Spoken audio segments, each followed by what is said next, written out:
Hii ni listi ya mambo ambayo yanasababisha wewe urogeke kirahisi, tena kirahisi sana, bila mtu kutumia nguvu kubwa. Yaani hata akitumia kauchawi kabuku, basi uchawi huo unaweza ukakuingia na kukusababishia matatizo ambayo yatabadilisha maisha yako. Jambo la kwanza ni wewe kuwa mbali na Mungu.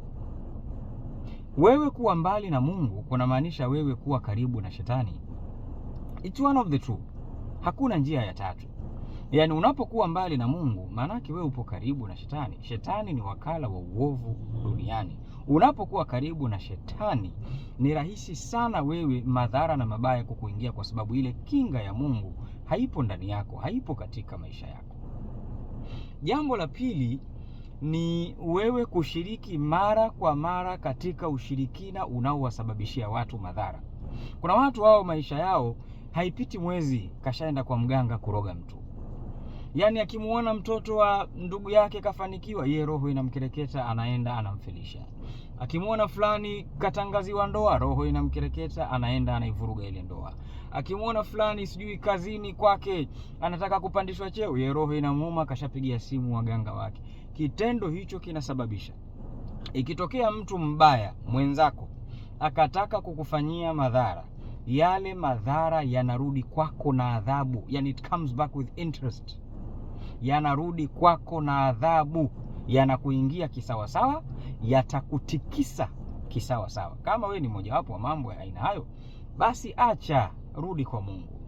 Lakini jambo lingine ni kuazimana nguo hovyo kwa hovyo. Nguo, viatu, sijui kofia, dada zangu mawigi. Mtu kaliona wigi lako limekupendeza, anataka kitu unakivaa kichwani, unampa mtu avae. Unajua yule mtu ana kichwa cha aina gani?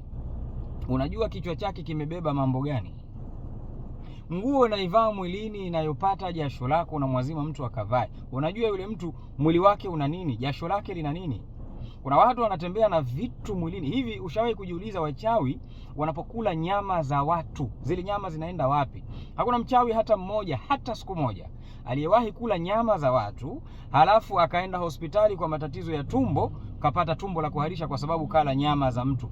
Wewe ukila utumbo wa kuku ambao hawajasafishwa vizuri, unaweza ukaharisha kutwa nzima. Lakini mchawi anakula nyama ya mtu iliyooza na harishi wala hapati matatizo ya tumbo. Ushawahi kujiuliza zile nyama zinaenda wapi?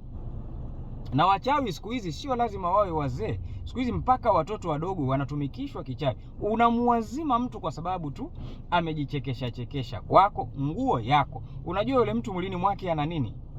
Alafu nguo ile inarudi tena unaivaa wewe ndani ya mwili wako. Hii inasababisha hata kinga ya mwili wako inakuwa dhaifu. Kinga inapokuwa dhaifu, mtu akirusha mzigo unaingia barabara, unaingia vizuri. Haya ni mambo ambayo yanasababisha wewe urogeke kirahisi. Si haya tu, kuna mengine mengi. Hii ni part 1, inshallah tutaendelea na part 2. Naitwa Sheikh Sharif Said John. Kaa nami uweze kujifunza mengi zaidi. Assalamu alaikum.